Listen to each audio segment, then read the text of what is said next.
ता सांगकु ग्रीष्मर प्रभाव वृद्धि लोकंकु कलबल करुवा बेले जंगल निया तापमात्रा को आहुरी बढ़ाउछि।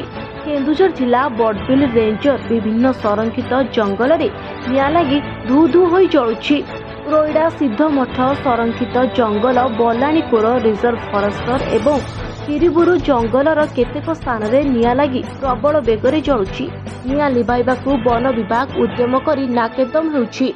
भद्रासाही सन्निकट 520 नंबर जातीय राजपथ रोइडा छक निकट सिद्धमठ संरक्षित जंगल उतुउतु होई जळुछि। पूरा परिवेश धुआमय होई उठिछि।